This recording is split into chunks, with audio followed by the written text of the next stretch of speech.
नमस्कार साथियों। Disease portion के अंदर अपन दो मेजर कंडीशन को डिस्कस कर चुके हैं प्रीवियस लेक्चर्स के अंदर। सबसे बड़ा डिजीज ग्रुप हेमरेज का होता है, अर्ली हेमरेज, लेट हेमरेज। उसके बाद हाइपरटेंशन वाली कंडीशन जहां नाम आए थे प्री एक्लेम्सिया और एक्लेम्सिया। आगे फोकस करें अपने नेक्स्ट एरिया में, तो बोर्ड पर अवेलेबल है heading abnormal labour. Abnormal labour अपने अंदर बहुत सारी छोटी छोटी कंडीशंस को इन्वॉल्व करता है।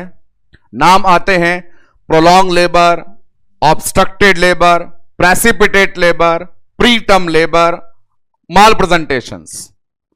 ये सारी स्मॉल स्मॉल कंडीशंस हैं। यहां आपको क्या ध्यान रखना है, इस बात को लर्न करना है कि जहां मेजर पोर्शन अपन डिजीज वाला कंप्लीट कर चुके हैं और अब हमारे पास ये स्मॉल कंडीशंस वाला जो ग्रुप आ रहा है एबनॉर्मल हेडिंग नाम के टैग को लेकर, तो यहां पे बहुत सारा डिटेल डिस्कशन ना करके टू द पॉइंट बनने वाले एमसीक्यू को ही अपन लर्न करेंगे। जहां इंपॉर्टेंट एमसीक्यू है, वेटेज रखता है, एग्जाम में आया है, उस पर फोकस करेंगे और टॉपिक कंप्लीट करके आगे बढ़ेंगे। इस कैटेगरी में इन सभी छोटों में से शुरुआत के जो पोर्शन में आते हैं प्रोलॉन्ग, ऑब्स्ट्रक्टेड, प्रेसिपिटेट और प्रीटर्म लेबर को लेकर अपन आज अपना डिस्कशन शुरू करेंगे। तो स्टार्ट करते हैं। स्टार्टिंग की दो कॉमन कंडीशंस को लेकर बोर्ड पे नाम मेंशन है आपके, प्रोलॉन्ग्ड लेबर और ऑब्स्ट्रक्टेड लेबर। यहां देखिए प्रोलॉन्ग लेबर वाली आंटी घड़ी को लेकर के बैठी हुई है और ऑब्स्ट्रक्टेड वाले अपने एब्डोमेन को वेट कर रही है कब यहां से बच्चा बाहर निकलेगा। ये दो कंडीशन सामने हैं क्योंकि इन दोनों में काफी सारी सिमिलैरिटी होती है, ईडियोलॉजी में, एग्जामिनेशन में, मैनिफेस्टेशंस में, इंटरवेंशन में, इसलिए इन दोनों को एक साथ पढ़ा जाता है। शब्द पे फोकस करें तो दोनों की डेफिनेशन निकल के आ जाएगी। वर्ड पे फोकस करें तो जहां नाम लिखा हुआ है प्रोलॉन्ग्ड लेबर, 100% वहां पे टाइम ज्यादा लगने वाला है। वो टाइम जो आपने नॉर्मल लेबर में पढ़ा है उससे ज्यादा। ऑब्स्ट्रक्टेड लेबर अपने आप में डेफिनेशन में बोल रहा है कि मेरे में ऑब्स्ट्रक्शन है, रुकावट है, और यदि नॉर्मल रास्ते में रुकावट है तो बच्चा बाहर कैसे आएगा। तो प्रोलॉन्ग लेबर में तो समस्या हो रही है कि समय ज्यादा लग रहा है और बच्चा बाहर नहीं आ पा रहा।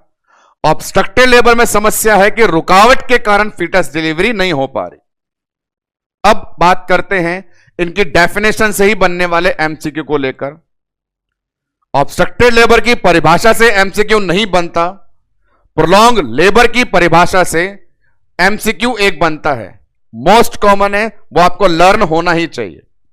और वो बात है कि प्रोलॉन्ग लेबर में आप बोल रहे हो समय ज्यादा लग गया, मुझे आप बता दो कितना ज्यादा लग गया। तो यहां पर वो समय है 18 घंटे।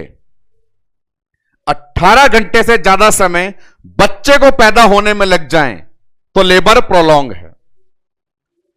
लाइन पर फोकस करना, बच्चे को पैदा होने में 18 घंटे से ऊपर, कहने का मतलब लेबर में होती है 4 स्टेज, पर बच्चा पैदा हो जाता है 2 स्टेज में ही, सेकंड स्टेज में। तो यह अपनी परिभाषा में चारों स्टेज की ड्यूरेशन को कैलकुलेट नहीं कर रहा, यह शुरुआत की 2 स्टेज को ही कैलकुलेट कर रहा है, फर्स्ट स्टेज और सेकंड स्टेज। उसी को ध्यान में रखते हुए परिभाषा बनेगी भी। तो एमसीक्यू लर्न करना है। पहला एमसीक्यू है, बता दिया मैंने, छोटे टॉपिक हैं, ज्यादा फोकस एमसीक्यू पे रहेगा।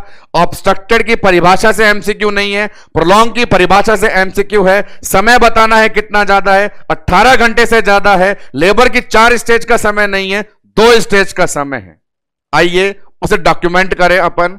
तो डॉक्यूमेंटेशन में लिखता हूं मैं डेफिनेशन प्रोलॉन्ग ऑब्स्ट्रक्टेड की।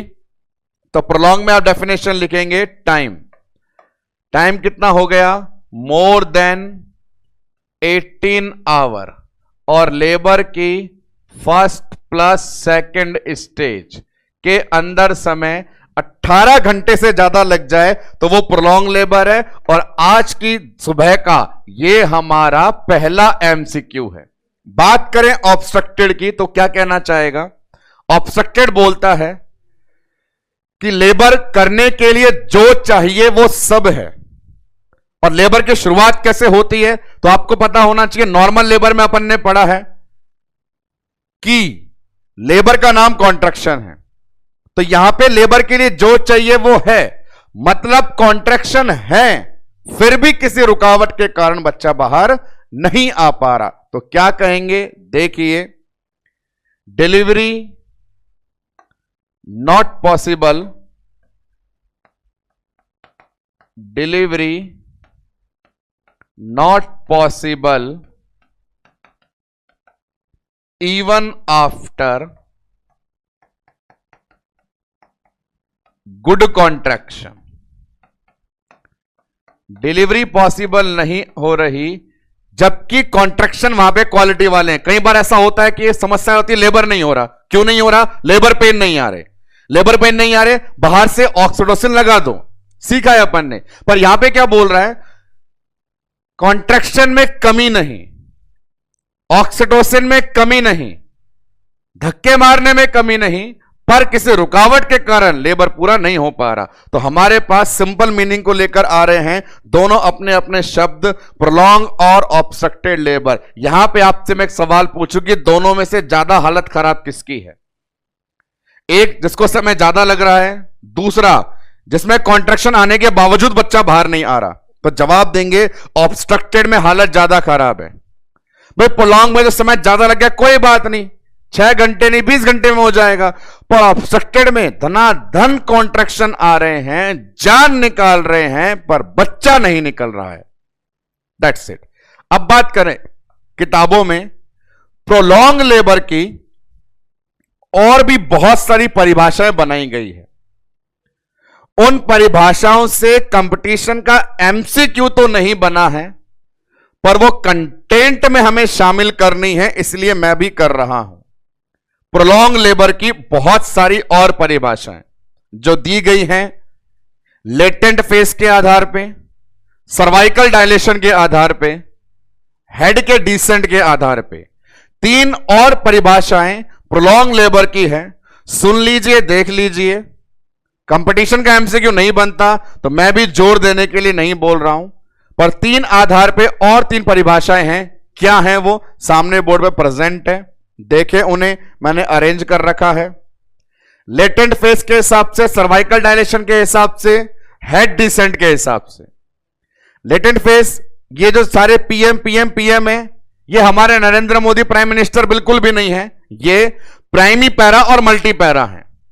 डेफिनेशन, प्राइमी पैरा में लेटेंट फेस 20 घंटे से ज्यादा, मल्टी पैरा में लेटेंट फेस 14 घंटे से ज्यादा, तो labour prolong.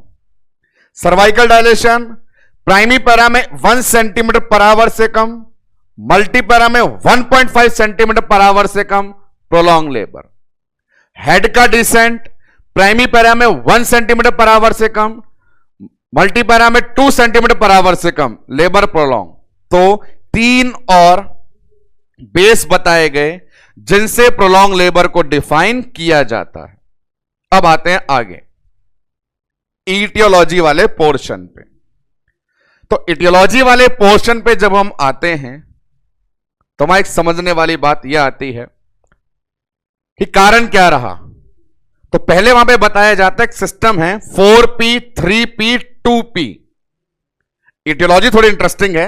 4P 3P 2P। 4P बोलता है लेबर के लिए कितने जुगाड़ चाहिए, उनमें कमी है तो लेबर नहीं होगा। पहले देखते हैं वो 4P कौन कौन से हैं, सामने बोर्ड पर अवेलेबल। कि इटियोलॉजी एक्सप्लेन करने से पहले नॉर्मली हमें क्या चाहिए यह पता हो तो अपना काम आसान हो जाता है। 4 नाम मैं बताता हूं क्या क्या लिखे हुए हैं, उनको देखेंगे। एक अपने पास लिखा हुआ है पावर, एक लिखा हुआ है पैसेंजर, एक लिखा हुआ है पासेज और एक लिखा हुआ है साइकी। इन चारों का जब कोऑर्डिनेशन जब बैठता है, यहां पे लिख दिया मैंने 4P। इन चारों का जब कोऑर्डिनेशन बैठता है तो एक लॉ लेबर नॉर्मली कंडक्ट होता है। Example power. पावर का मतलब यहां पे कॉन्ट्रैक्शन से है। पावर का मतलब यहां पे कॉन्ट्रैक्शन से है कि गुड क्वालिटी कॉन्ट्रैक्शन होंगे तो लेबर होगा।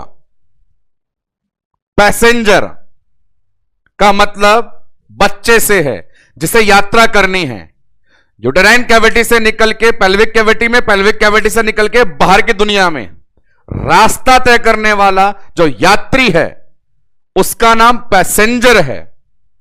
वो सही होना चाहिए, उसका आकार सही होना चाहिए, उसकी बॉडी सही होनी चाहिए, वो सिंगल फीटस होना चाहिए तो लेबर नॉर्मल होगा, उसमें कमी तो एबनॉर्मल। नेक्स्ट वन, पैसेज, रास्ता। Uterine cavity, cervical dilation, vaginal canal, pelvic cavity, ये वो रास्ता है जिससे यात्री बच्चे को निकलना है। वो रास्ता सही होगा तो नॉर्मल लेबर होगा। सर्विस जनरेट नहीं हुई, कोई रुकावट आ गई तो बच्चा बाहर नहीं निकलेगा। And last and important thing, psyche. Psyche होती है मेंटल स्टेटस ऑफ मदर। कि बात ऐसी है कि सारे प्रोग्राम सेट है पर मदर का भी खुद का मेंटल स्टेटस परफेक्ट होना चाहिए, उसमें रेडीनेस होनी चाहिए, उसमें पुशिंग एफर्ट होने चाहिए, बियरिंग डाउन एफर्ट होनी चाहिए कि उसे खुद का ही बच्चा डिलीवर करवाना है ताकि वो एनवायरनमेंट में आए।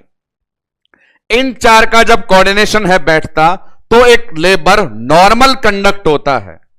परंतु आज अपने चिंता का विषय एबनॉर्मल लेबर है, मतलब इन सब में गड़बड़ चल रही है। ये जो फोर्थ वाली कंडीशन है साइकी वाली, ये अपन मैनेज नहीं कर सकते क्योंकि मेंटलिटी को मैनेज करने का काम बड़ा मुश्किल होता है, वो सेक्रेटरी डिपार्टमेंट में होता है। हमारे हाथ में जो बचते हैं वो तीन, पावर, पैसेज, पैसेंजर होते हैं। टोटल 4 पी, कंट्रोल कर सकते हैं 3 को। अब यहां देखेंगे कि हमारा जो आज का डिस्कशन प्रोलॉन्ग लेबर और ऑब्स्ट्रक्टेड लेबर का है, उन्हें किस किसने प्रभावित किया। थोड़ा गौर भी फरमाएं कि होते हैं 4 पी, पढ़ने हैं 3 पी, तो प्रोलॉन्ग में कितने लगेंगे, ऑब्स्ट्रक्टेड में कितने लगेंगे। जैसे ये पूछा, ऑब्स्ट्रक्टेड वाला चिल्ला करके बोला मेरे पास पावर तो है, मतलब कमी सिर्फ 2 की। प्रोलॉन्ग बोल रहा है मेरे पास तीनों की कमी हो सकती है, इसलिए 4 पी के बाद सामने बोर्ड पे आ रहे हैं 3 पी और 2 पी।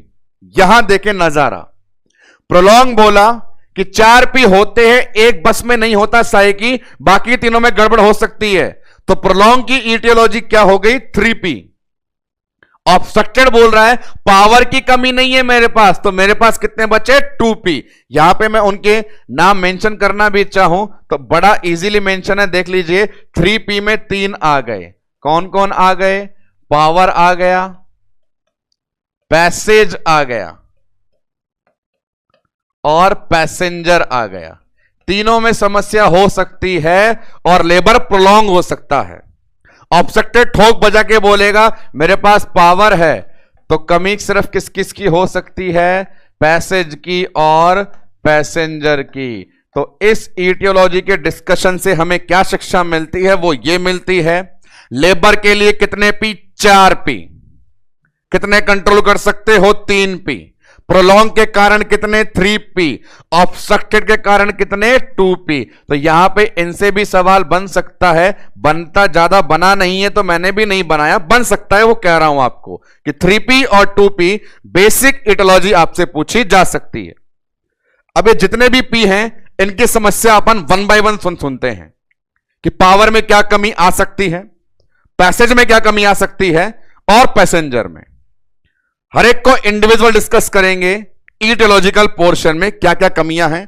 आइए देखें, यहां पे 3 नाम लिख दिए मैंने, पावर, पैसेज, पैसेंजर। आते हैं नंबर 1 पे।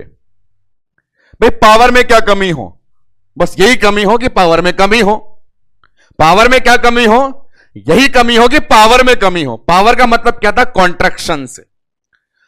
कॉन्ट्रैक्शन गुड होने चाहिए, क्वालिटी के होने चाहिए तो लेबर होगा। लेबर क्यों नहीं हो रहा, कॉन्ट्रैक्शन वीक थे, कमजोर थे, स्लो थे, इर्रेगुलर थे, ये नाम दे दिए। ये चीजें हो सकती है। कमजोर हो सकते हैं, धीमे हो सकते हैं, इर्रेगुलर हो सकते हैं, ऐसे ऐसे कंडीशन। तो वहां पे मैं आपको एक ही जोरदार नाम बता के जाऊंगा, ज्यादा नहीं, जो इंपॉर्टेंट है वही चीज। और जैसा मैंने बताया, छोटी डिजीज कंडीशन में से एमसीक्यू पे ज्यादा ध्यान देना। सेकंड एमसीक्यू का समय आ गया दोस्तों। पहला एमसीक्यू 18 घंटे, आज की क्लास को सलाम। पहला एमसीक्यू 18 घंटे। दूसरा, ये जो पावर है, जहां कॉन्ट्रैक्शन वीक हो गया, कमजोर हो गया, स्लो हो गया, इर्रेगुलर हो गया, एक टर्म मैं आपको देना चाहता हूं कि जब यूट्रस नॉर्मली कॉन्ट्रैक्शन करे तो बोलते हैं टॉनिक, नहीं करे तो बोलते हैं एटॉनिक, कम करे तो बोलेंगे हाइपोटोनिक, ज्यादा करे तो बोलेंगे हाइपरटोनिक। बड़ा सरल डिस्कशन। यूट्रस ने कॉन्ट्रैक्शन किया टॉनिक, नहीं किया अटॉनिक, कम किया हाइपोटोनिक, ज्यादा किया हाइपरटोनिक। यहां बताएं क्या सेट होगा? यहां सेट होगा हाइपोटोनिक यूट्रस। तो पावर में मुझे मेंशन करना चाहिए बड़ा इंपॉर्टेंट एक टर्म, हाइपोटोनिक। यूट्रस हाइपोटोनिक हो गया और हमारे मजे ले गया। अब यहां पे इंटरेस्टिंग चीज ये है कि हाइपोटोनिक यूट्रस का दूसरा नाम क्या है, और जो नाम है वही सवाल है। नाम है आपका एमसीक्यू नंबर सेकंड, यूट्रस ने अपनी पावर को अंदर रखा, और पावर अंदर रखा तो नाम यूटेराइन इनर्शिया। और ये लीजिए आज के लेक्चर का MCQ number second. MCQ number second बताना चाहता है यूटेराइन इनर्शिया। आपको यदि केवल और केवल यूटेराइन इनर्शिया का मीनिंग पता है तो आपके परीक्षा का सवाल 100% सही हो जाएगा। कई बार होता है, बहुत सारी टर्म होती है, हमें सुनने को ही नहीं मिलती है, उस प्रकार से निकल के आ रहा है। यूटेराइन इनर्शिया का मतलब है हाइपोटोनिक यूट्रस, और ऐसी कंडीशन में बच्चे पैदा नहीं होते हैं। एक बात, पावर में एक कंडीशन और मैं इन्वॉल्व करूं तो वो क्या है? तो वो कंडीशन है बेंडल रिंग की। पढ़ा है हमने कि लेबर में नॉर्मली बनती है कॉन्ट्रैक्शन रिंग जो टेम्पररी होती है, और यदि परमानेंट बन जाए तो वो कहलाती है बेंडल रिंग। तो बेंडल रिंग कॉन्ट्रैक्शन का विकार है, और कॉन्ट्रैक्शन का मतलब पावर होता है। तो एक चीज और लिख लेता हूं कि बेंडल रिंग भी कारण है, पर चिंता ना करें, सवाल के मजे तो यूटेराइन इनर्शिया ही ले गया और किसी को उसने वेटेज नहीं दिया।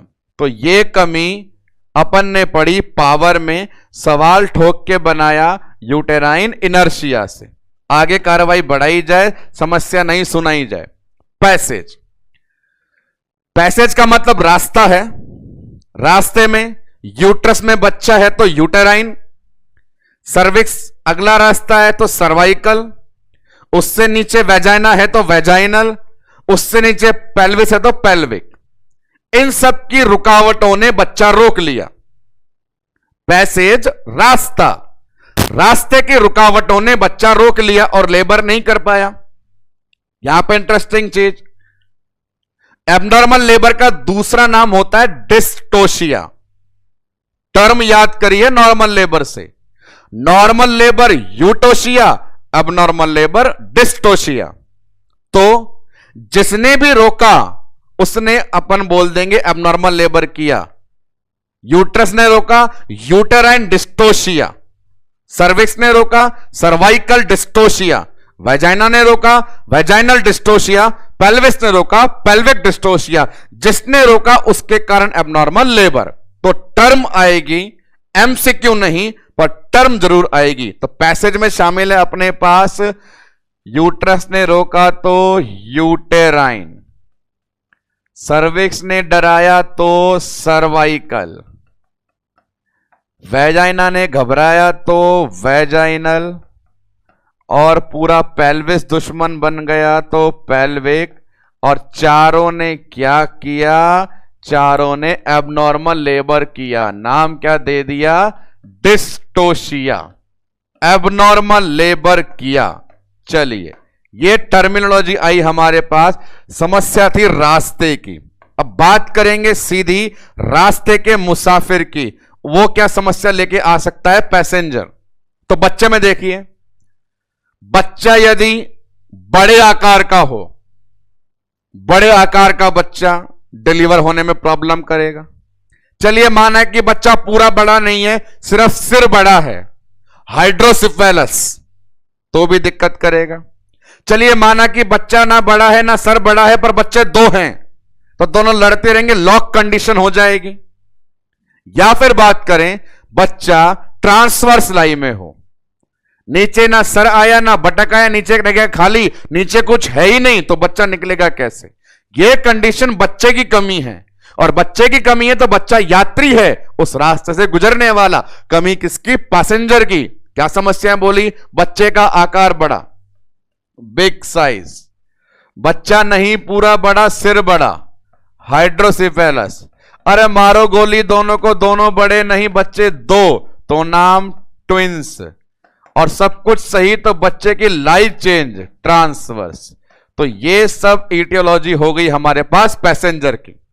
तो इटियोलॉजिकल पोर्शन डिस्कशन चल रहा है सामने बोर्ड पे। पर्टिकुलर एजेंट कितने प्रकार से एबनॉर्मलिटी क्रिएट कर सकता है वो मेंशन किया गया है। पावर की कमी, पैसेज की कमी, पैसेंजर की कमी। यहां सिखाया पहले मैंने पी का सिस्टम। लेबर के लिए चाहिए 4 पी, साइकी कंट्रोल में नहीं है तो बचे 3 पी, प्रोलॉन्ग के कारण है तीनों पी, ऑब्स्ट्रक्टेड के कारण है 2 पी। ऑब्स्ट्रक्टेड में कौन सा पी नहीं है? पावर वाला। अब आगे तीनों का इंडिविजुअल डिस्कशन करने, तो सवाल बना सिर्फ एक, क्या नया नाम मिला? Uterine inertia. आज के लेक्चर का सबसे बड़ा नाम वाला काम यही मिला कि हमें टर्म मिली। What is uterine inertia? 1 line answer, it is a condition of hypotonic uterus. ये सब कारण पड़े गए। अब अपन देखेंगे कि इन सब कारणों के चलते मदर में क्या क्या चेंज आते हैं। आप कौन कौन से एग्जामिनेशन करके आओगे? तो सबसे पहले जाके मदर को देख के आएंगे, जनरल एग्जामिनेशन। बच्चा बाहर नहीं निकला, अंदर ही है, एब्डोमिनल एग्जामिनेशन। बच्चा इस रास्ते से बाहर निकलेगा, वेजाइनल एग्जामिनेशन। हम जाके करके आ रहे हैं एग्जामिनेशन की समस्या के चलते, डिसऑर्डर के चलते चेंज क्या क्या देखने को मिल सकते हैं, जनरली, एब्डोमिनली, वेजाइनली। और क्योंकि मदर लेबर में है तो लेबर में सारी रिकॉर्डिंग की जाती है पार्टोग्राफ में, तो पार्टोग्राफ में भरते जाएंगे, जो हमें मिलता जाएगा। आते हैं एग्जामिनेशन में, तो अपने पास फर्स्ट वन इंक्लूड है जनरल एग्जामिनेशन। एक बार मैं आपसे कहूं और फिर आप जाके उस मां से कहना, लेबर रूम में स्ट्रेचर पे 2 मदर लेटी हुई हैं और दोनों के माथे पे एक टैग लिखा हुआ है, मिशन इनकम्प्लीट। लेबर रूम के अंदर 2 मदर स्ट्रेचर पे लेटी हुई हैं, माथे पे लिखा हुआ है mission incomplete. Do you understand what I am saying? Mission incomplete का मीनिंग है बच्चा डिलीवर नहीं हुआ। एक जो घड़ी लेके बैठी है, बहुत टाइम हो गया, नहीं हुआ नहीं हुआ नहीं हुआ, और दूसरी धनाधन कॉन्ट्रैक्शन आ रहे फिर भी बोल रही है नहीं हुआ। तो ऐसे में जाकर के general examination point of view से आप मैं पूछूं या आप पूछें कि मां कैसी दिखेगी, तो वो मां जो पिछले 18 घंटे से लेबर रूम में है पर बच्चा बाहर नहीं है, वो मां जिसमें जबरदस्त कॉन्ट्रैक्शन आने के बाद बच्चा बाहर नहीं है। एक कॉमन टर्म है जिसको लेके बता सकते हैं कि वहां पे टायर्डनेस के जितने सिम्टम होते हैं सारे आ गए हैं।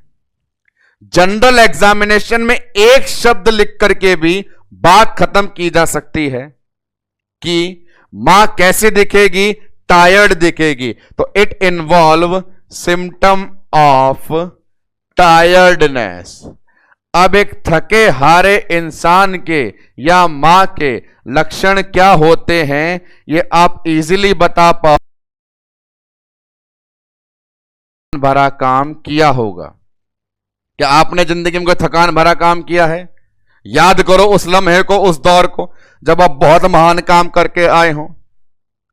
चलो जवानी का दौर चल रहा है तो सोच लो कि वही वाला काम करके आए हो, तो थकान भरे लक्षण क्या क्या हो सकते हैं सोचिए। बड़ी मेहनत करने के बाद में क्या होता है, धड़कन तेज हो जाती है, सांस तेज तेज आती है, शरीर गर्म हो जाता है, पसीना निकलने लग जाता है, एनर्जी खत्म हो जाती है, मुंह सूख जाता है, डिहाइड्रेशन हो जाता है, ग्लूकोज की कमी हो जाती है, हाइपोग्लाइसीमिया हो जाता है, फैट मेटाबॉलिज्म शुरू हो जाता है, कीटोन बॉडी बनना शुरू हो जाती है, मुंह से बदबू आने लग जाती है, टेम्परेचर ज्यादा हो जाता है, यूरिन कंसंट्रेट आता है। ये सारे लक्षण उस इंसान में आते हैं जो कोई महान थकान वाला काम करके आते हैं, और ऐसा काम फिलहाल आपकी और मेरी दोनों की मां कर रही है सामने, प्रोलॉन्ग ऑब्स्ट्रक्टेड लेबर में। तो सिम्टम ऑफ टायर्डनेस में ये सारे शब्दावली आप लिख सकते हैं। देखिए, सांस तेज आ रहा है, टेकिपनिया, धड़कन तेज चल रही है,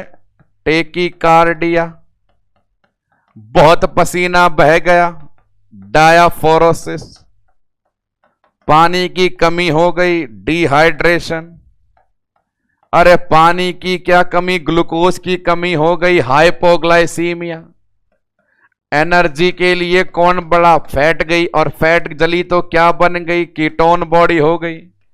कीटोन बॉडी बन गई तो मुंह से खुशबू आएगी या बदबू आएगी, स्मेल आएगी।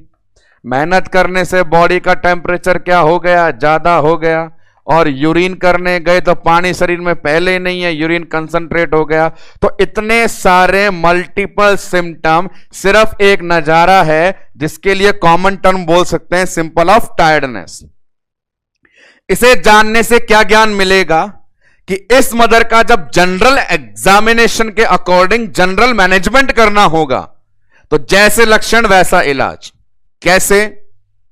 टेकिपनिया टेकिकार्डिया है, वाइटल्स एंड स्टेबिलिटी नहीं है तो रेस्ट के लिए बोलेंगे, ऑक्सीजन देंगे। डायाफोरोसिस डिहाइड्रेशन है तो आईवी फ्लूइड देंगे। हाइपोग्लाइसीमिया कीटोन बॉडी है तो डेक्सट्रोज देंगे। स्मेल आ रही, टेम्परेचर ज्यादा है, एंटीपायरेटिक देंगे, एंटीबायोटिक देंगे, सपोर्टिव ट्रीटमेंट देंगे। तो बड़ा सिंपल है, जनरल एग्जामिनेशन के अकॉर्डिंग जनरल मैनेजमेंट करना। यह हालत है उन दोनों मां की जिनका मिशन अभी इनकंप्लीट है। अब आते हैं कि बच्चा जहां पर है वहां का एग्जामिनेशन करने, बच्चा जहां से निकलेगा वहां का एग्जामिनेशन करने। है कहां पे? एब्डोमेन में। निकलेगा कहां से? वेजाइना से। तो अगले एग्जामिनेशन सामने बोर्ड पर, एब्डोमिनल एग्जामिनेशन और वेजाइनल एग्जामिनेशन। अब देखते हैं यहां पे और इंफॉर्मेशन, बनने वाले एमसीक्यू बताते जा रहे हैं, आगे की इंफॉर्मेशन देने के लिए आ गए हैं। एब्डोमिनल एग्जामिनेशन, एब्डोमेन में एग्जामिनेशन करके बहुत सारी चीजों के बारे में जाना जा सकता है, जैसे कॉन्ट्रैक्शन नॉर्मल है या हाइपोटोनिक है, कॉन्ट्रैक्शन रिंग टेम्परेरी है या बेंडल है, बच्चे का साइज नॉर्मल है या बड़ा है, बच्चे का हेड नॉर्मल है या हाइड्रोसिफेलस है, नंबर 1 है या 2 है, लाई नॉर्मल है या ट्रांसफर है। तो मल्टीपल इंफॉर्मेशन एब्डोमिनल एग्जामिनेशन से मिल सकती है। एब्डोमिनल एग्जामिनेशन करने गए तो पता चला क्यों ये लेबर है रुका हुआ।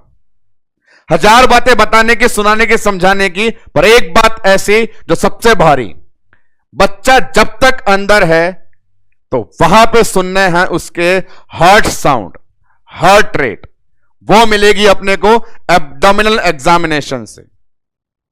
और हार्ट रेट एक बहुत बड़ा इंडिकेटर होता है, कितना ही बड़ा डिसऑर्डर क्यों ना आ जाए, यदि हार्ट रेट सही है तो प्रयास करेंगे नॉर्मल डिलीवरी का, और जब हार्ट रेट एबनॉर्मल है तो ही अपन स्टेप लेंगे सिजेरियन का। तो एब्डोमिनल एग्जामिनेशन करने के मल्टीपल पर्पस में से मेन पर्पस क्या होगा? Fetal heart rate monitoring. तो एब्डोमिनल एग्जामिनेशन का पर्पस मैं लिख रहा हूं, क्या पर्पस करके आएंगे? FHR मॉनिटरिंग, क्योंकि FHR मॉनिटरिंग के रिजल्ट से ही पता चलेगा कि ये डिलीवरी भविष्य में नॉर्मल कंडक्ट होगी या ऑपरेशन से कंडक्ट होगी। तो पूछ सकता है प्रोलॉन्ग लेबर, ऑब्स्ट्रक्टेड लेबर वाली फीमेल का एब्डोमिनल एग्जामिनेशन किस एस्पेक्ट से किया जाना चाहिए। नेक्स्ट वन आते हैं यहां पे वजाइनल एग्जामिनेशन। तो बात करें, लेबर जब नॉर्मल चलता है तो वहां पे डिस्चार्ज, म्यूकस, शो, ऐसे नाम अपन लेते हैं। पर यहां पे जनरल एग्जामिनेशन में आपने सीखा कि डिहाइड्रेशन और इंक्रीज बॉडी टेम्परेचर है। नॉर्मल लेबर की फीमेल में तो बहुत ज्यादा हो जाते हैं, उनमें ब्लड मिल जाता है, शो बोल देते हैं। पर इन केसेस के अंदर सारे शरीर का पानी सूख गया तो डिस्चार्ज एब्सेंट। और फीटस डिलीवर करने के लिए जो एनवायरनमेंट मॉइस्ट होता है, यहां पे क्या हो गया, ड्राई। तो अपन इंडिकेट करते हैं ड्राई हॉट वेजाइना और absence of discharge. Vaginal examination में लिखा गया कि वहां पे ड्राइनेस है और हॉट है इंक्रीज टेम्परेचर के कारण। ना केवल इतना, डिस्चार्ज भी क्या हो चुके हैं, एब्सेंट, एब्सेंट डिस्चार्ज। ये जो फाइंडिंग मिल रही है ये नॉर्मल लेबर से एबनॉर्मल लेबर को डिफरेंशिएट करवाने के लिए सफिशिएंट फाइंडिंग बताई जा रही है।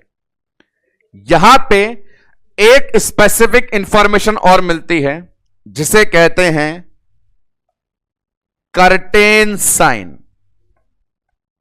एक्सप्लेन करता हूं क्या है ये। वेजाइनल एग्जामिनेशन में करते हैं कर्टेन साइन। नॉर्मल लेबर में जब वेजाइनल एग्जामिनेशन किया जाता है, बिशप स्कोर उसका नाम कहलाता है, जहां पे सर्विक्स के बारे में सारी जानकारियां एक विद्यार्थी पाता है। कर्टेन साइन क्या है तो देखें, लेबर पेन होने से, लेबर स्टार्ट होने से सर्वाइकल डायलेशन 10 सेंटीमीटर हो गया, 10 सेंटीमीटर। और वो इसलिए हुआ ताकि इसके पीछे का बच्चा बाहर आए। नॉर्मली ये कंडीशन, शक्ल बोर्ड और शर्ट ना देखो और सिर्फ हाथ की अंगुली अंगूठा देखो तो ही ये चीज समझ में आएगी। तो प्लीज कंसंट्रेट ओवर हेयर।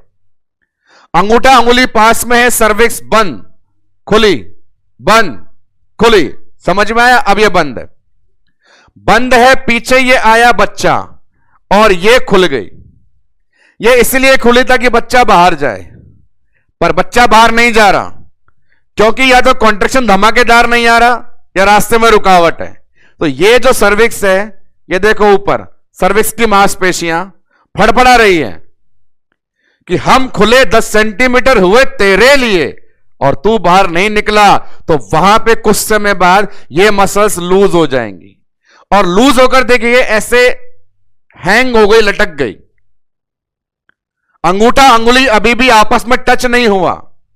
अब ये बोलेगी ना तो हम पहले जैसे रहे ना लेबर के लायक रहे। यदि बंद हो जाते तो पहले जैसे हो जाते, ऐसे होते तो डायलेशन कहलाता। पर ये क्या बात हुई भैया, बीच में लटक गए। ये बीच में लटकना कर्टेन साइन है। सर्वाइकल मसल्स का फीटल प्रेजेंटिंग पार्ट के सामने हैंग हो जाना, curtain sign. Hanging of cervical muscle in front of presenting part. सामने लिखता हूं, what is curtain sign, it is hanging. कौन लटका रे, cervical muscle. Hanging of cervical muscle किसके सामने, in front of presenting part. किसके इंतजार में कि बाहर निकलेगा। तो फीटल प्रेजेंटिंग पार्ट के सामने सर्वाइकल मसल का हैंग हो जाना कहलाता है अपने पास में कर्टेन साइन। एग्जामिनेशन सारे हो गए तो इंटरवेंशन पे आइए। क्या इंटरवेंशन होते हैं देखते हैं। जैसा बताया वैसे कंटिन्यू करेंगे। यहां बोर्ड पे लिखा है जनरल इंटरवेंशन। एक लाइन बोलूंगा, जवाब आप लोग देंगे। जनरल इंटरवेंशन करने हैं जनरल एग्जामिनेशन के थ्रू। जनरल एग्जामिनेशन में जैसी मां मिली वैसा काम करना शुरू करो। तो सिखा दिया था वहां पे, डिहाइड्रेशन है तो आईवी फ्लूइड, परेशान है तो ऑक्सीजन, वाइटल डिस्टर्ब है तो रेस्ट के लिए, टेम्परेचर ज्यादा है तो एंटीपायरेटिक, इंफेक्शन का इंडिकेशन है तो एंटीबायोटिक, बाकी दुनिया भर का कॉपरेशन और सपोर्ट। यही बेसिक इंटरवेंशन, नहीं है कोई बड़ा सारा एमसीक्यू। आइए देखें इंटरवेंशन में लाइनें ड्रॉ करना चाहें तो क्या क्या लिख सकते हैं।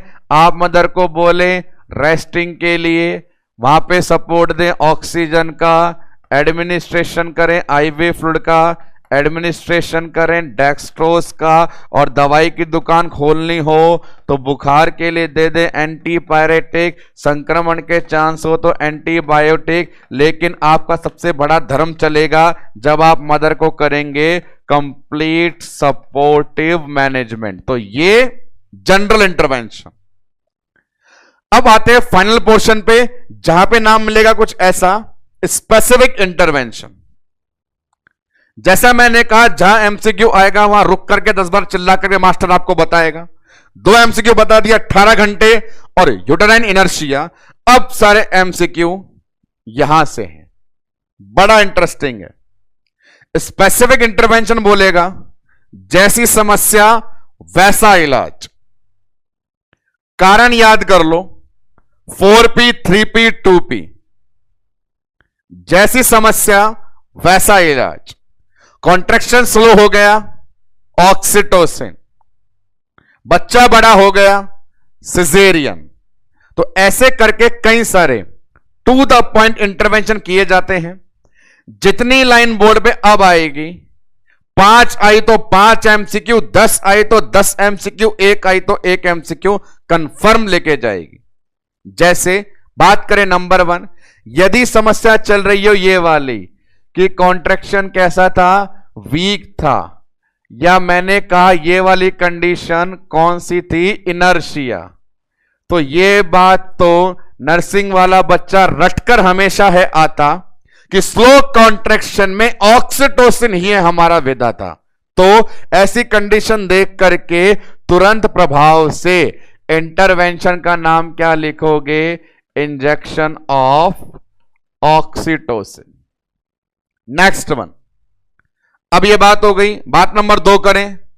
यदि रास्ते में रुकावट बन रही है मदर की पेरिनियम, रिजिड पेरिनियम, कि बच्चा सही था, कॉन्ट्रैक्शन सही था, पर पेरिनियम की रिजिडिटी के कारण वो डिलीवर नहीं हो पाया, तो पेरिनियम में कट करते हैं, इंसिजन लगाते हैं, नाम एपिसियोटॉमी। तो आ जाइए, यदि रुकावट का कारण समस्या क्या हो, रिजिड पेरिनियम, कि ये पेरिनियम यदि सही होती तो अब तक बच्चा तबीयत से बाहर होता, तो ऐसी कंडीशन में इंसिजन लगा दो। इंसिजन का नाम एपिसियोटॉमी। नीले मार्कर से सामने बोर्ड पे समस्या है और लाल मार्कर से सामने बोर्ड पर इलाज के बारे में बताया जा रहा है। अब आगे और भी चीजें हैं। कई बार ये होता है, कोई बड़ी समस्या नहीं होती है, कॉन्ट्रैक्शन की, बंडल रिंग की, बिग साइज की, हाइड्रोसिफेलस की, ट्रांसवर्स लाइक की, डिस्टोशिया की समस्या नहीं होती है। कई बार ये छोटे छोटे डैश डैश करके रुकावट कर देते हैं। उदाहरण यूरिनरी ब्लैडर। मम्मी को कहा था कि लेटेंट फेज में सुसु करके आ जाना, और नर्स को कहा था यदि वो सुसु करके नहीं आया तो कैथेटर लगा करके ही लेबर रूम में भेजना, पर ऐसा नहीं किया और ब्लैडर भरा रह गया, तो ब्लैडर डिस्टेंशन भी रास्ते का रोड़ा बन के सामने आ सकता है। तो वहां पर यदि ये समस्या हो तो बड़ा छोटा उपाय है, मूत्र नलिका लगाइए, खाली कराइए, बच्चा बाहर निकालिए। तो यहां पे समस्या और इलाज। यदि बच्चा बाहर नहीं निकलने का कारण चल रहा हो ब्लैडर डिस्टेंशन, कि ये रास्ते में प्रॉब्लम कर रहा था, तो इसके लिए तो बहुत ही सिंपल इलाज है कि लगा दीजिए कैथेटर। तो सामने बोर्ड पर जैसी समस्या वैसे सवाल, हालांकि ये सब एकदम बेसिक हैं पर अपने आप में एमसीक्यू हैं। स्लो कॉन्ट्रैक्शन के लिए रामबाण ऑक्सीटोसिन, भरे ब्लैडर के लिए रामबाण कैथेटर, रिजिड पेरिनियम के लिए रामबाण एपिसियोटॉमी। ये 3 लाइनें हर नर्सिंग स्टूडेंट इजीली जानता है, और इन तीनों को जिस प्रकार से आप जानते हो, अब मेरे कहने पे एक को और जान लो।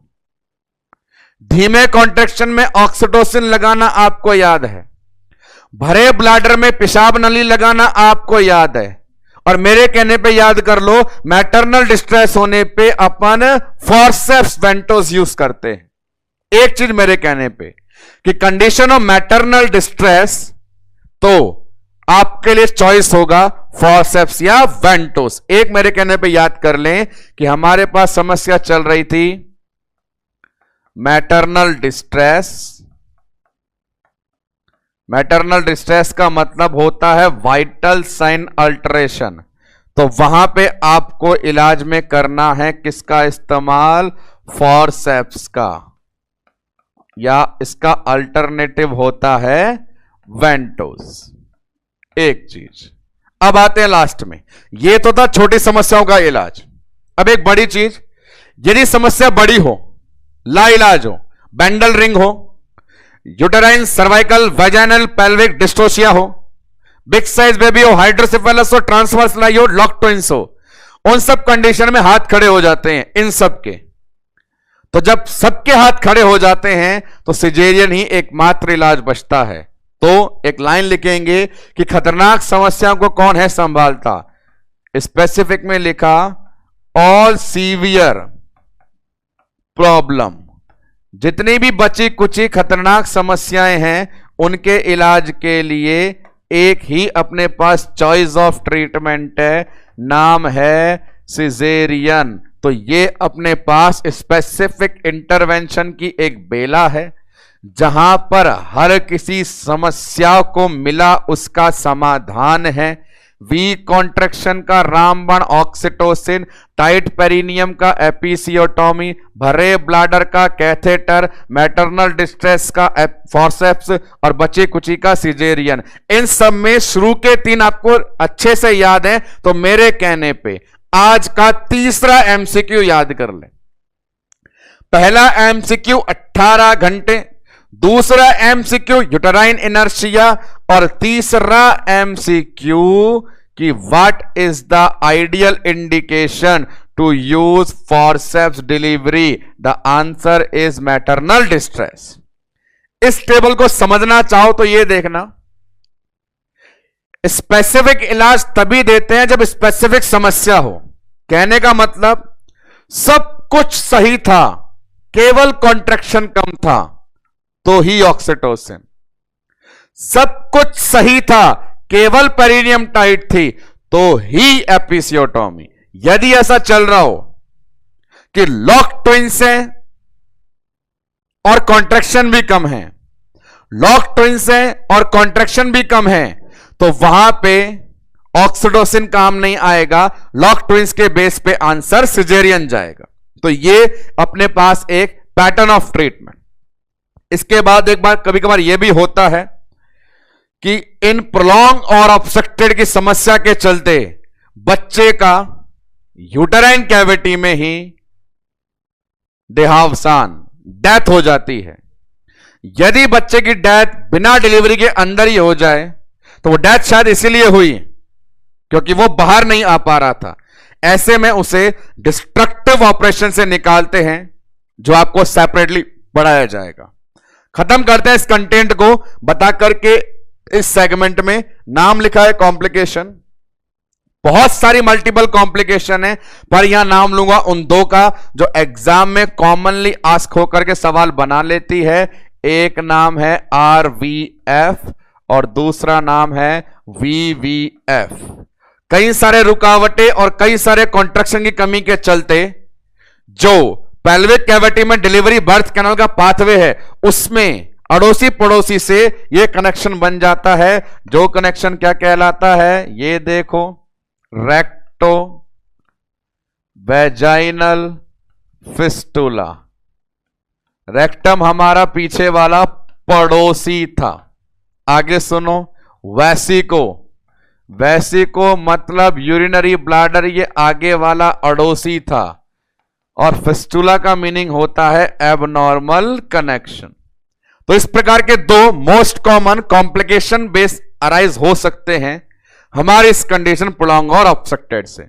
तो अभी तक का सारा ज्ञान प्रोलॉन्ग और ऑब्स्ट्रक्टेड की इंफॉर्मेशन ट्रांसफर करने के लिए आपको दिया गया।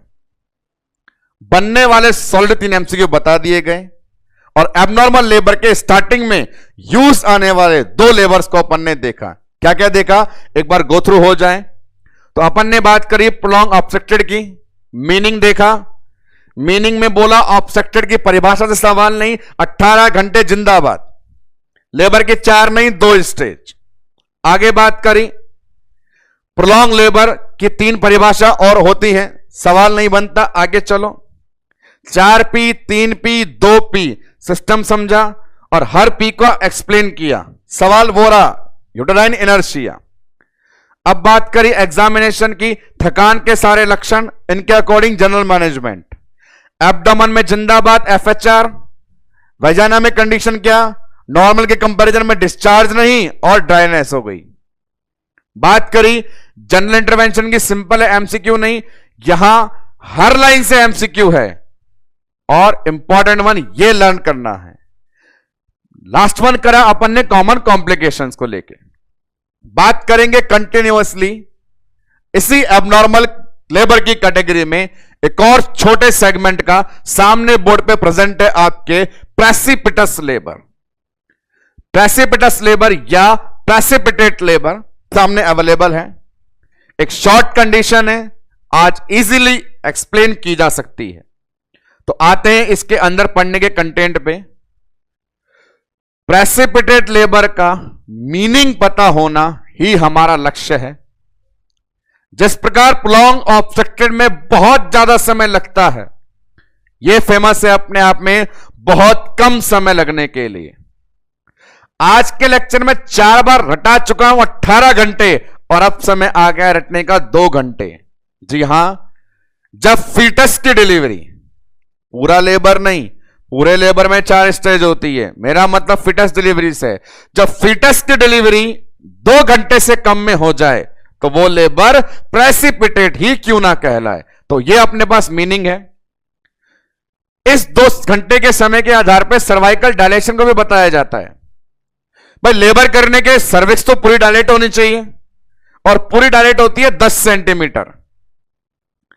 जब काम खत्म हुआ 2 घंटे के अंदर तो डायलेट भी हुई है वो हर घंटे 5 सेंटीमीटर से ज्यादा। ये 2 और 5 का रिश्ता है क्या कहलाता, वो प्रेसिपिटेट लेबर की परिभाषा बना के जाता। तो आइए दोस्तों सामने की तरफ देखें अपन यहां पे प्रेसिपिटेट लेबर का मीनिंग। तो मीनिंग में अपन बोलेंगे ये लाइन को गौर करें, ड्यूरेशन हो रही है, ड्यूरेशन अपने पास हो रही है 2 घंटे से कम और सर्विक्स डायलेट हो रही है हर घंटे 5 सेंटीमीटर से ज्यादा। तो ये चीज सेगमेंट जो आता है ये MCQ बना के लाता है, पहला और अंतिम MCQ इससे यही अपने पास मोस्ट इंपॉर्टेंट है। प्रेसिपिटेट लेबर जब फीटस डिलीवरी 2 घंटे से कम में हो जाए और इतना महान काम करने के लिए सर्विक्स 5 सेंटीमीटर पर आवर से ज्यादा स्पीड से डायलेट हो जाए तो लेबर प्रेसिपिटेट कहलाता है। जैसा वादा प्रोलॉन्ग में किया था वो प्रेसिपिटेट में भी है कि लेबर की 4 स्टेज की नहीं है, 2 स्टेज की ड्यूरेशन है। एनक्लेक्स में 3 घंटे मेंशन है पर वहां पे टोटल लेबर की ड्यूरेशन है। तो बी डिफरेंशिएबल ताकि अपन कहीं कंफ्यूज ना हो।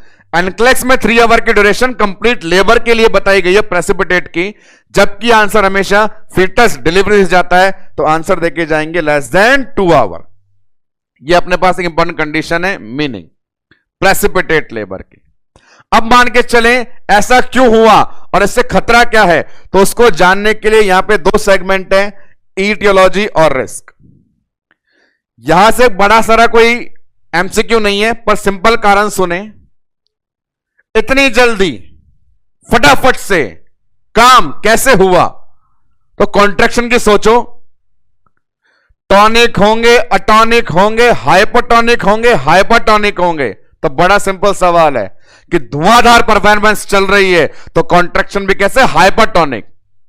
बच्चा बोल रहा है कि मैं एकदम स्पाइस जेट की स्पीड से शक्तिमान की तरह उड़ते हुए निकल के बाहर आ रहा हूं, तो कॉन्ट्रैक्शन कैसे है, हाइपरटोनिक। और ऐसी जब भयंकर स्पीड में फीटस डिलीवरी चल रही है तो रास्ते में शायद रुकावट भी नहीं थी इसलिए तुरंत आ गया, तो मिनिमम रेजिस्टेंस। हाइपरटोनिक कॉन्ट्रैक्शन और मिनिमम रेजिस्टेंस। और पैराइटी के अकॉर्डिंग बात करें तो यह परफॉर्मेंस वही दे पाता है जो एक्सपीरियंस हो। बात को समझना किसी भी लिहाज से, इतनी सुपर फास्ट परफॉर्मेंस वही दे सकता है जो एक्सपीरियंस हो, तो कॉमन मिलेगा मल्टी पैरा में। तो इस आइडियोलॉजिकल पोर्शन में जो कंटेंट शामिल हो सकते हैं वो ये कि ये परफॉर्मेंस निभा रही थी हमारी एक्सपीरियंस वाली आंटी, नाम था मल्टीपैरा। बच्चे की स्पीड स्पाइस जेट जैसी थी क्योंकि कॉन्ट्रैक्शन का नेचर था हाइपरटोनिक, और रास्ते में मजाल नहीं किसी की आ जाए तो इसीलिए रेजिस्टेंस था मिनिमम। इन सब का संयोग बैठा और बच्चे की डिलीवरी 2 घंटे में कंप्लीट हुई। अब यहां लिखा हुआ है रिस्क, वो रिस्क इसलिए लिखा हुआ है और वो रिस्क बताना भी इसलिए जरूरी है कि भैया ये जो हो रहा है वो सही हो रहा है कि गलत हो रहा है? गलत हो रहा है। काम समय पे होना चाहिए, ज्यादा समय लग जाए तो भी दुखदाई, फटाफट से हो जाए तो बहुत ज्यादा दुखदाई। तो बात ये कर रहे हैं अपन कि रिस्क के अंदर यहां पे बहुत सारे हो सकते हैं, पर 2 स्पेसिफिक रिस्क हैं जिन्हें आपको लर्न करना है।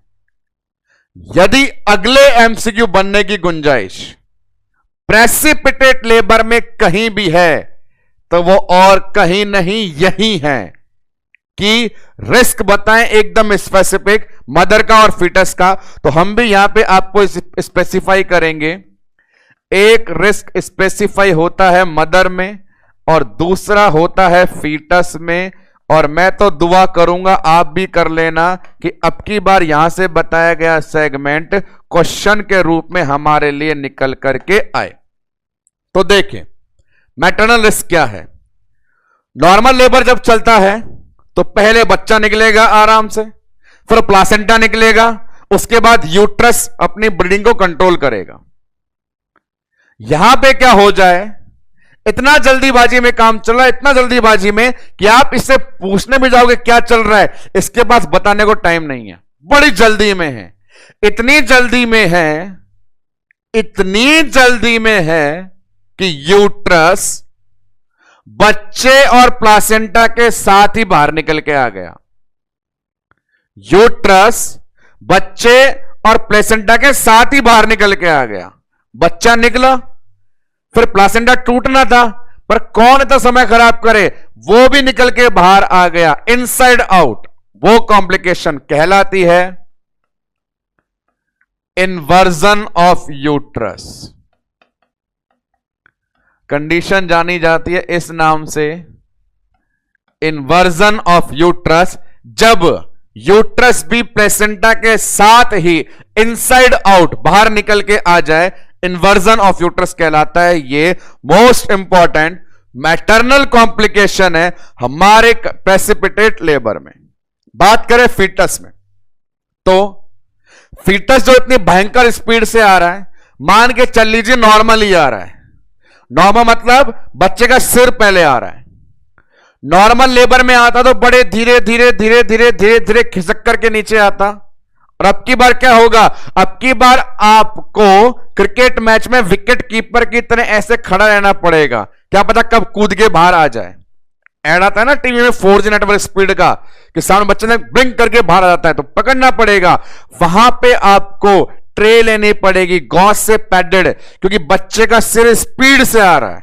और स्पीड से जब आता है तो यदि वो फर्श पे टकरा गया, बेड पे टकरा गया, या आपने जो बच्चे के लिए न्यूबॉर्न ट्रे ली थी उसमें गॉज नहीं लगाए, सिर्फ एक ग्रीन शीट बिछाई, तो उससे भी हो सकती है इंट्राक्रेनियल इंजरी। तो बच्चे के लिए फेमस कॉम्प्लिकेशन जो है वो अपने पास रिस्क है इंट्राक्रेनियल इंजरी का। तो ये हमारे पास 2 वेल नोन रिस्क बनते हैं एमसीक्यू कंडीशन प्रेसिपिटेट लेबर। अब क्या करें, अब इसे मैनेज करने के लिए कुछ कर सकते हैं तो इंटरवेंशन करें। तो देखो बड़ी अच्छी स्कीम है। सबसे पहले क्या करो, वैसे तो ये काम जब होगा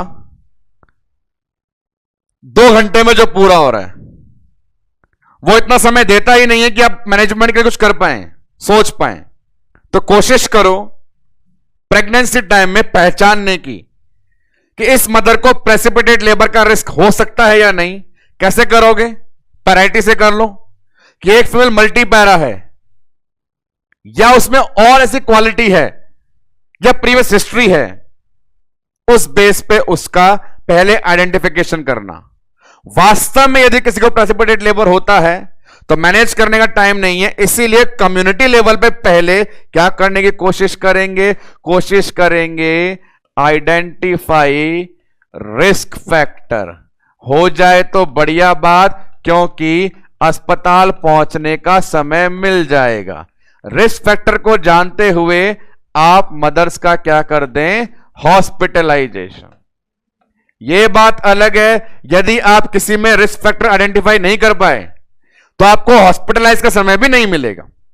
खैर, अब आगे अगली चीज, दो बातें करते हैं। यहां पे कॉन्ट्रैक्शन इतने जबरदस्त हैं, लेबर पेन इतने जबरदस्त हैं, हाइपरटोनिक कंडीशन है, तो दोनों चीज तैयार रखें। पहली बात, यथासंभव कॉन्ट्रैक्शन रोकने का प्रयास करें।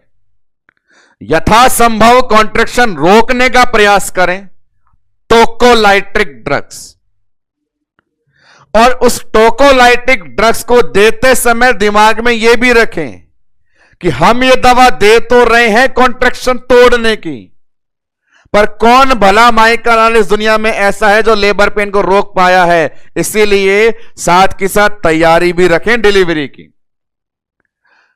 टोकोलाइटिक्स को भगवान के अगरबत्ती करके दे करके आना कि हे दवा तू जरूर काम करके आना, और दिमाग में यह भी रखना कि दवा ने काम नहीं किया तो मुझे तैयार रहना पड़ेगा डिलीवरी के लिए, क्योंकि मैनेजमेंट का समय नहीं है। तो दोनों बातें आप एज ए प्रयास, एक प्रयास के तौर पे दवा देके आएंगे टोकोलाइटिक, और साथ ही साथ माइंडली, फिजिकली, मेंटली प्रिपेयर रहेंगे किसके लिए, डिलीवरी के लिए।